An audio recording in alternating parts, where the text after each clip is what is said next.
Welcome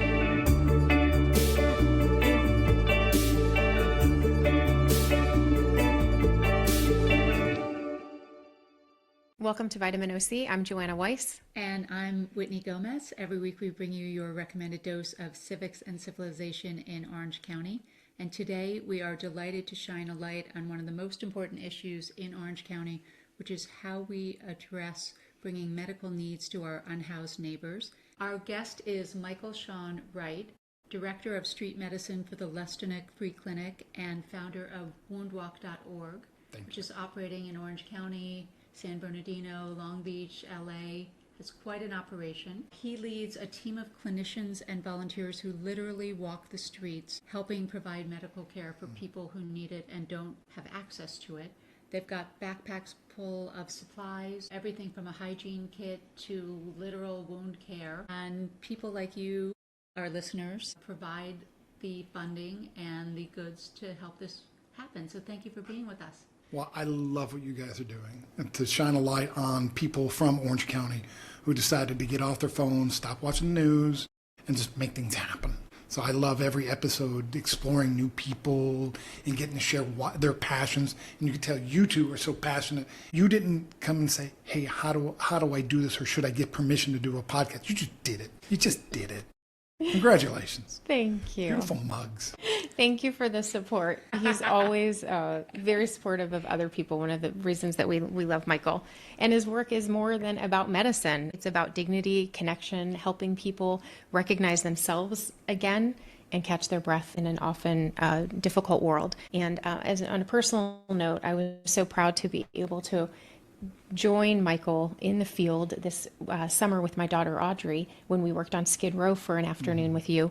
And it was heartbreaking to see the devastation of the housing crisis and of the drug crises here in America, but so uplifting to see the good work that people are doing, the volunteers that were out in the field, the doctors, the clinicians, the people like myself who have no medical background. You help us find ways to contribute.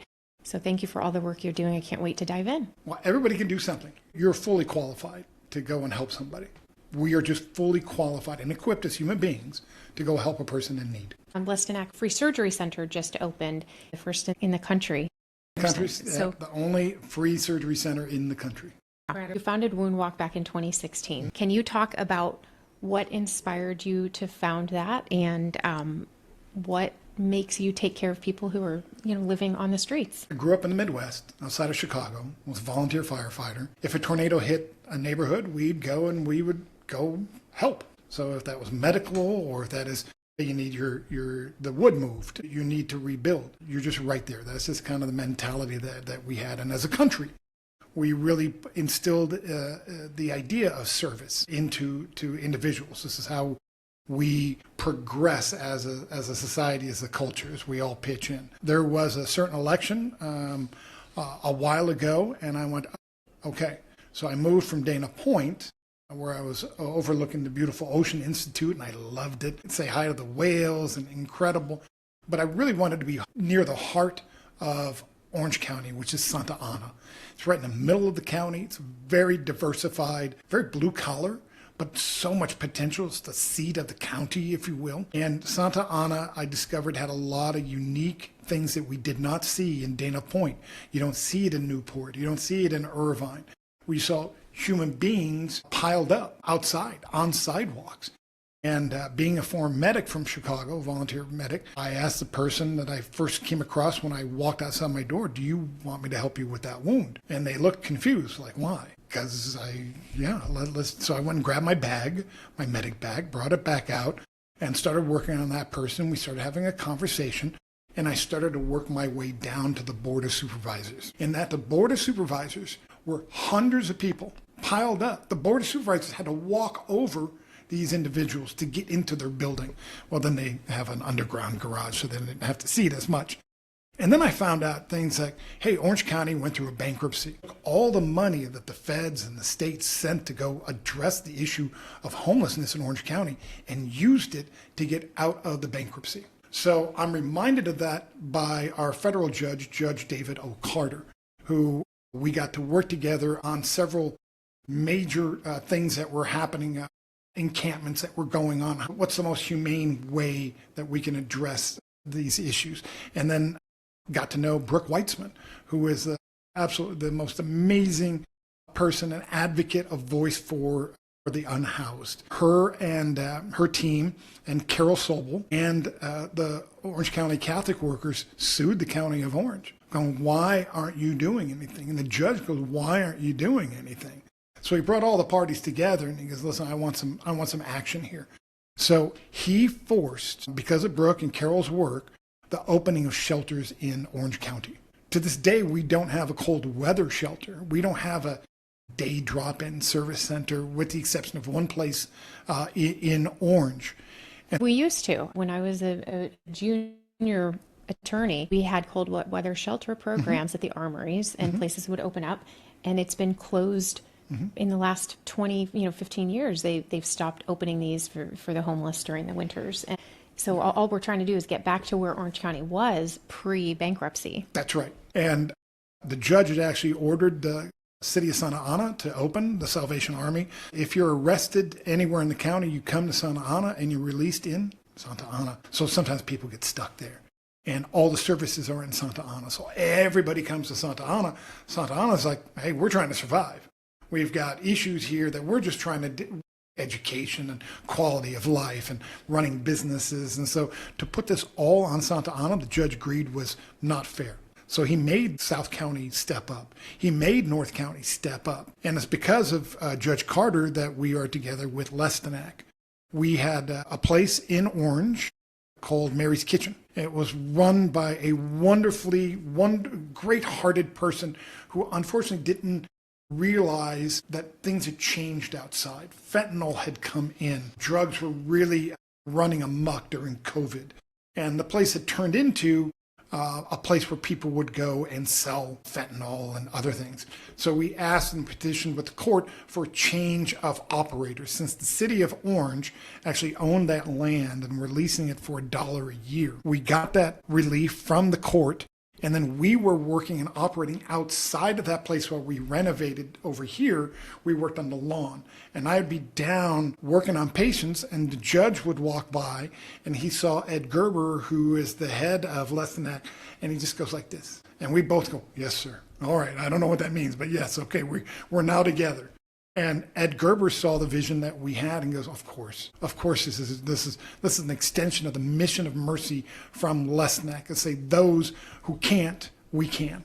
So through the wonderful funding of people like the Thompson Family Foundation, was able to really help the clinics expand into multiple locations, dozen locations around Southern California, allowed Lestonnac to expand into the free first surgery center in the country, doing day operations, so hernias, endoscopes, doing a lot of preventative medicine. Our head of surgery is also the burn surgeon down at UCI, Terry Chin. She's amazing.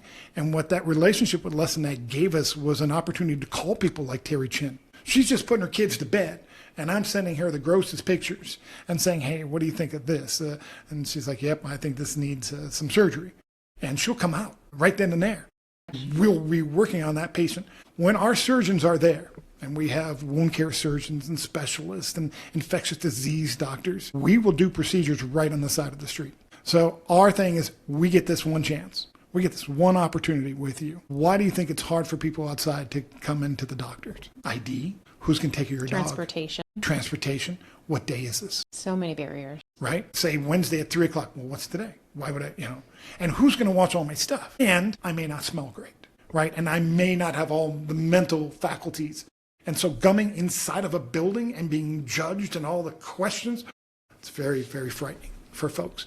So we're already working on you way into the conversation without you really, you just show up and we'll do the rest. And we talk with you and have this conversation with you. And that, I think you mentioned, Joanne, and when you see people like Kat White, who's the director of patient care, or Gina Galina, who's our community health worker, any one of our people, it's called trauma-informed care. I have some trauma in my life, so I can relate to folks. You have some trauma in your life. You can relate to folks. We all have trauma. We've all gone through something, and we can have a conversation with somebody.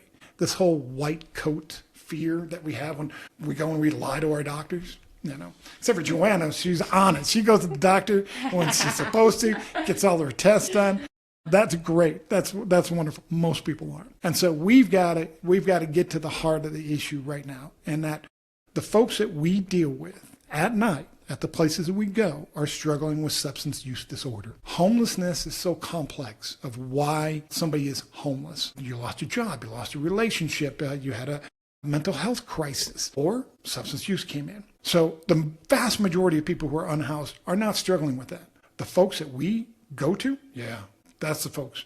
We want the hard ones. We want the folks the people who go away. We want to go to them and say, hey, we want to bring you into this conversation and go, you're here, you matter, and this is not the end. The number one goal of the team of Woundwalk is to turn around that mental DNR that says, do not resuscitate. This is as good as it gets, and the reason why I'm doing as many drugs as I can is because I can't take it anymore. We got to turn that around. Wow. Take us to the streets at night and walk us through what this looks like. When you roll up on a group of people or a single person, how do you approach them for the first time? How do you introduce yourself? Sure. We're very fortunate that people know us outside. And if you're outside, somebody's going to tell you about Woundwalk. Somebody's going to say, hey, there's these folks that come around. So you're going to have some idea. But if we're going to an area, in Orange County, we don't have a lot of huge encampments, thankfully. Not like in LA and not like in San Francisco. But we do have, the folks are there, they're just hidden more. But at night, it's totally different. The businesses are closed. So people are trying to figure out, where am I going to lay my head? Who's my group of people that I'm going to with? How am I going to get that fentanyl? How am I going to get that methamphetamine? So you're going to go to where others are, because the dealers want to go to density. They don't have to go all around. And so there's going to be a group of people. That area is going to be disturbed by PD, and they're going to move you along. Where you're going to go next, hopefully we're going to find you. And somebody's going to say, hey, some folks are over here, some folks are over there. But at night, if you go through central part of Orange County, and you go to 7-Elevens, you go to liquor stores, you go to other places, go to Santa Ana, go to Main Street, go to Main and Standard, or First and Standard, you're going to see a lot of people. And those are the places that we go. So when we pull up, we're fortunate that our slogan is, we all agree wounds need to heal. So in these times when we're all frustrated, what can we agree with? Like, hey, I don't think you should be bleeding. I don't think that infection should cost you your leg and cost you your life. I think we agree on that. I think we can say, hey, by putting some work on this front end, it's going to save the county, the state, the feds, all this money from an amputation, right? So when we go, we'll set up a base camp, and we've got trucks, and these are plumber trucks. So there was an organization called WAVE. I don't know if you guys are familiar with this. It's called Women for American Values and Ethics. But Joanna was so kind early on. She goes, what do you need? I said, I think I need trucks. So they figured out, okay, you need a truck, you need maintenance, and you're going to need insurance. At that same time, Josh Newman, who used to be a state senator, and Janet Wynn, who used to be a state senator, came together, and at that time, Governor Newsom had rejected or had vetoed a bill that we had supported called the Street Medicine Act. And it went by the Assembly and the Senate, really, amazing support. But at the time, he was facing a recall. And at the time, the main insurance company, Medi-Cal, said, I think we would be better served if we controlled this. Our thing was, no, we should have street medicine teams that grow from the ground up, rather than being built by these large institutions.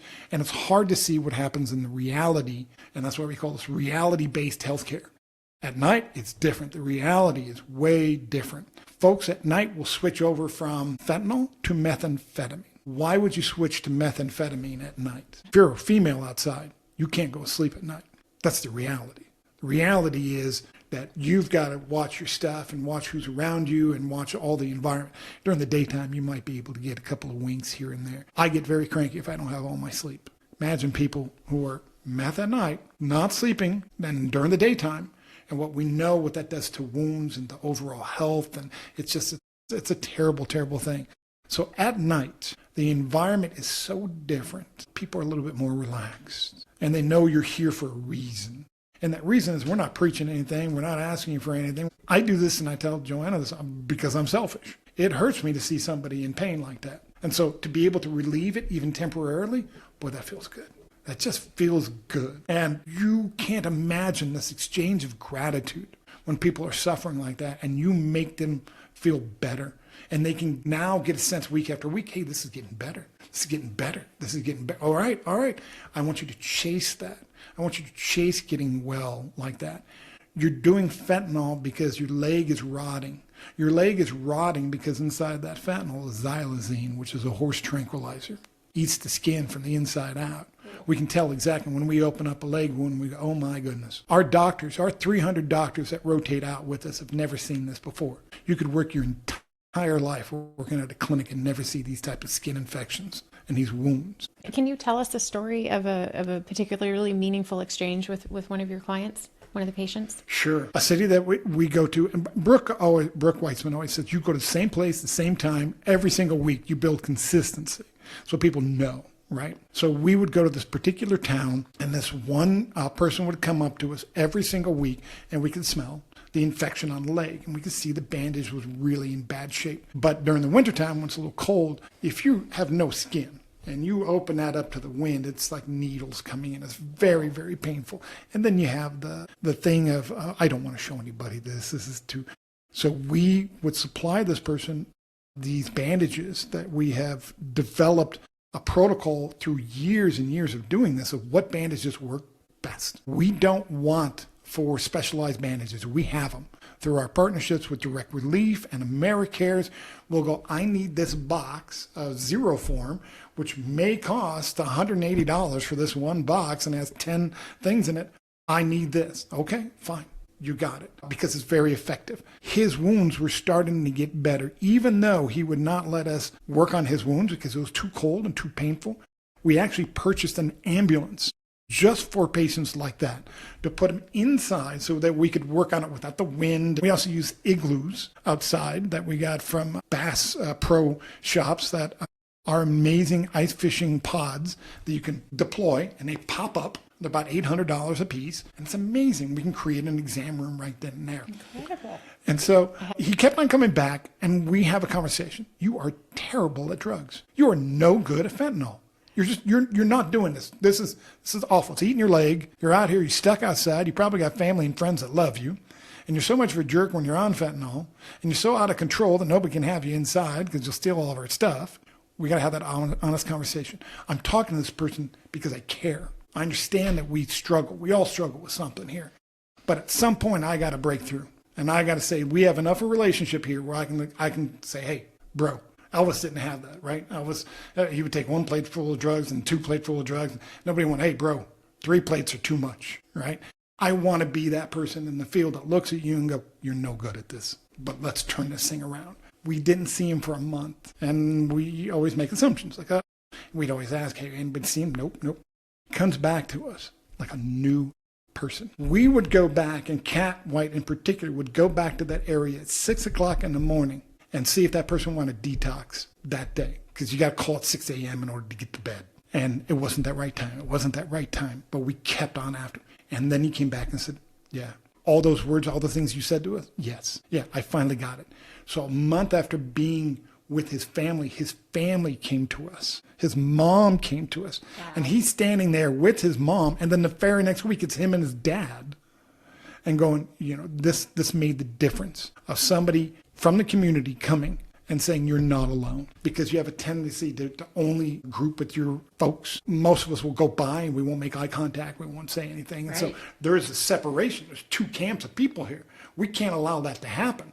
We're losing our kids out there. We're losing our sisters and our brothers out there because they're becoming isolated. And so it's stories like that to keep us going, but almost to a person, that gratitude that people have after getting wound care. And we're aggressive on those wounds. We do something called a debridement. So you can imagine what happens. An infection goes and it grows and it becomes a layer on top of healthy skin. I got to get that stuff off in order to get to the healthy skin because the medicine can't penetrate that way.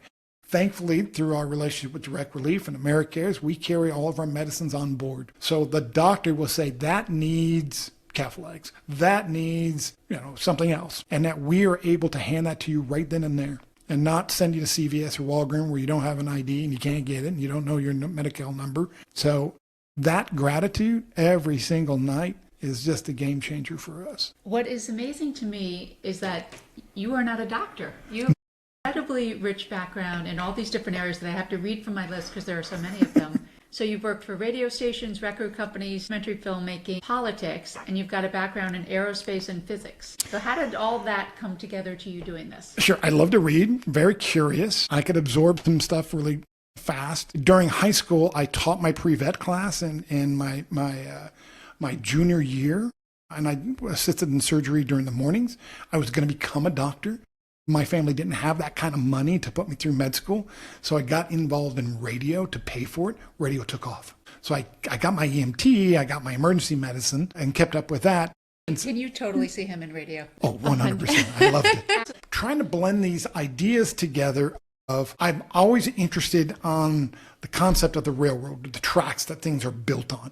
Technology, once upon a time, we all got excited about MySpace, right? Now it's not a thing. At one time, we got excited about Twitter. That's not a thing. And so things will change, but the technology that brought us to be connected. So I could use the leverage of storytelling through broadcasting to help try to influence medical directions from folks. Technology has always been a way for me as a person with not a lot of means to level the playing field. When we got $500,000 from Josh and $500,000 from Janet, we bought plumber trucks, not the trucks that you see that are like the ambulances that are $300,000, $400,000. We don't have that kind of money.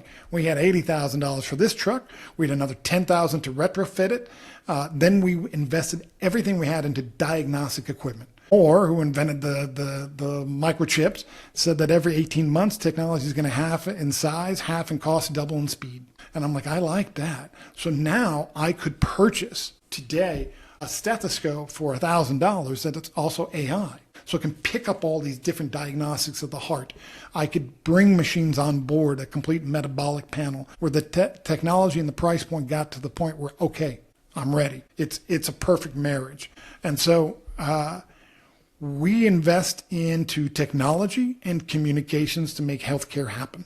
We don't have a PR company. This is it. It's Kat and I and, us. And the clinic. But we have community. And I've always believed my tech mentor, Leo Laporte, said the first thing you do is you build community. Without community, you don't have anything. For me, that community happened at the Women's March. That Women's March changed my life. I looked around and said, maybe I'm not the only one that feels this way. Look at all of us. There's thousands and thousands. And the Joanna comes into my life and we do something called Families Belong Together. Because I think families belong together.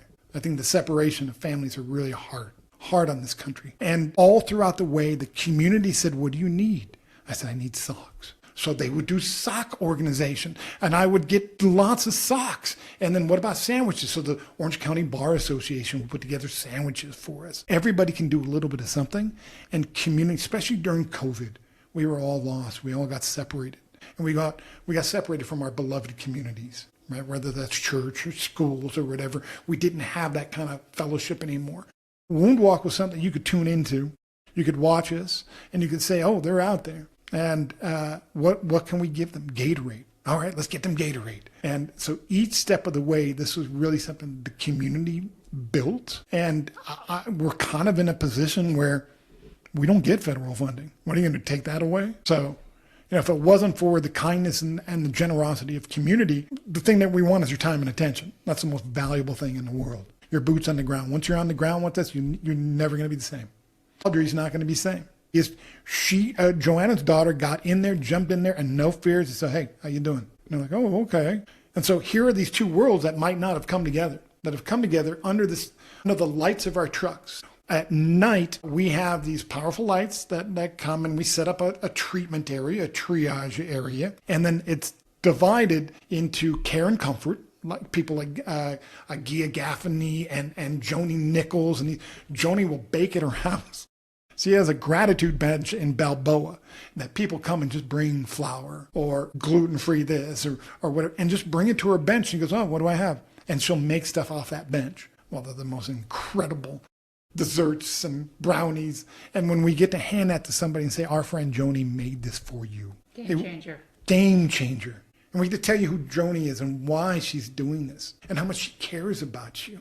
She cares about the team. She cares about the community. And she does this because that's the idea that she has in her head. That's what I do. Doing is the important. Talk Talk to us about Lestonnac and the free surgery clinic and what that means for the things that you're able to offer to your patients. Sure. So Ed Gerber had this vision. The hardest thing to do is to schedule these type of procedures for folks that don't have insurance. Lestonnac, when we say Lestonnac Free Clinic, it is a free clinic. If you don't have insurance, you come to us. If maybe you lost your insurance because maybe you got a raise at work, it doesn't mean you're going to afford any of the housing, but you got a raise at work where you're not qualified for health care. Or, there's some other considerations maybe. We are the safety net of the safety net. And so the type of procedures inside the clinic, I can tell you that we had one guy that we came across in Stanton, and it took us 2 years to get his hernia repaired, even though his hernia was out. Like, it looked like, you just couldn't believe it. And because that wasn't life-threatening, because it wasn't strangled, right? It still could function. But 2 years, that's too long. Come on, that's too long. How is it expanding the offerings that you... Even though we have about a year waiting list at the clinic for these procedures, because we've been telling people, hey, it's coming, it's coming, it's coming. We can, if we need to, get in for a priority procedure, we will. And again, our head of surgery comes out with us at night. So most of the time, we're going to take you down to where she is at UCI, because that's the type of procedures. Although these other things that we can do in a day operation, we can get you in there. Having this additional surgery center in here it is a game changer. Let's take care of first things first. First things first is detox. Then from detox, what do? Well, you got a wound. We can't get you into detox because that wound is too out of control.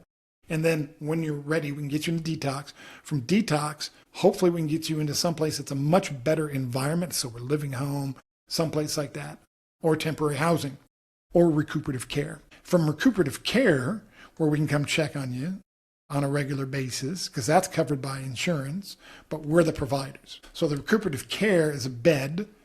Illumination Foundation is probably the biggest here in Orange County. Great, wonderful. And so we come in there and we will work with you day in and day out there and take care of your medical needs. And then we figure out how to stabilize. Then that goal is, hey, a year from now, let's get that hernia fixed. So do you have records on all your patients? Yeah. Mary Baker, who's at the clinic, who's our clinic liaison, have been working for over a year on developing and customizing a really robust electronic health records so that other clinics have insight to the work that we're doing. It's important for us to track the journey of the wound, if you will. We started from here with these measurements and this discharge, then we're going and we're getting better and better and better. We can also, in our detailed notes section with our community health workers, is a lot of dialogue which you're sharing and saying, hey, I need help with this, and this, so we can track you. I think a lot of people will be very inspired by I am this. completely inspired. You're inspired. If you could tell us how our listeners can get involved with Wound Walk, with Lestonnac Free Clinic, and helping homelessness generally. Woundwalk.org, you can get involved. It says there's a little tab that's get involved. There's a phone number on there that's actually Cat White's cell phone, her personal cell phone. And she will talk to you and go, hey, tonight we're over here. We need this, we need that. Everybody can do something. So whether that's doing a sock drive, if that's packing lunches for us, if it's helping us clean out our vehicles. The vehicles get a lot of wear and tear. We're rough on them because we're out at night and people going in and out of the truck. We have thousands of items that we carry on the truck, from Band-Aids to ointments to this and that. We need help organizing. If you're good at organizing, you're good at spreadsheets, right? That's an amazing thing that you could help us with. Communication. And then how do you address homelessness? We've spent billions and billions and billions of dollars trying to figure this thing out. We're doing a much better job of preventing homelessness. It's much easier to keep somebody housed than unhoused. It's very expensive to be unhoused. The ER visits, the courts, all of that is just very expensive for taxpayers. Much cheaper to do street medicine and to do shelters and rehabs and things like that. Our number one issue that we have right now is that we do not have enough detox beds. For years and years and years, we've been speaking in front of city councils and boards of supervisors, and that we have a fentanyl problem. We all came together and said, how do we prevent fentanyl death? We all had to put together a game plan. Flood the zone with Narcan. 65% reduction in overdose deaths. within 2 years. That's incredible. When we put our mind to something, we can do it. We think there has to be an emphasis on street medicine because that's your opportunity to engage, to get to know, create a relationship, and have a positive outcome. We like programs that are built from the ground up, not the ones that are the complex ones that are non-efficient. We need to scale where we need to scale, and we need to iterate as we go. So our idea, when somebody like a new volunteer like Audrey comes out and we go, tell us, what do you see? How can you untangle some of these wires that we have here, right? So maybe moving this table over there or moving it over here. We want people to look at this and go, okay, all right, here's what I could do. I could add this value to it. Your presence is the biggest value. My mind is literally spinning with all different groups of people who will want to get involved with this. You bring medical care, you bring dignity, you bring community, and your enthusiasm is absolutely infectious. Thank you so much for joining us today. It's an absolute pleasure to meet you. Well, you both are such great community leaders. I just love what you guys are doing and giving voice to the community. Michael, we went out in like 2017, 2018, when he was doing this with a backpack in Santa Ana, walking around, asking people. He asked me one day, hey, I'm going to go tend to some wounds. You want to come with me? And I think we were having lunch before or after. And I very timidly said, yeah, sure, Okay. I'll go. And I had sneakers on that day. So we went and walked, and I watched him with his little medical backpack take care of people. And then you have grown this from you being that guy with your black med bag to trucks and volunteers and millions of dollars of healthcare services being provided over the last 6-7 years. And I'm just awestruck, and thank you for all you do for our community. I thought I went big time when I got the wagon. Right. I got a wagon. Laura Raquel, Right. one of our friends in Huntington Beach, said, what do you need? I said, I need a wagon. She goes, okay. And so then we could put more Gatorade, more stuff. Right. And then now the truck. And if you think about a plumber's truck, the shelves are already there. Or I can just put everything in there. And we've grown into the nation's largest street medicine team because of community. We're all because of community and for community. Well, to our listeners, please get involved. We are excited to have you join the Wound Walk team, and we'll provide some links below to give you opportunities to do that. So again, to our listeners, thank you for joining us for your recommended dose of Civics and Civilization. We'll see you next time on Vitamin OC.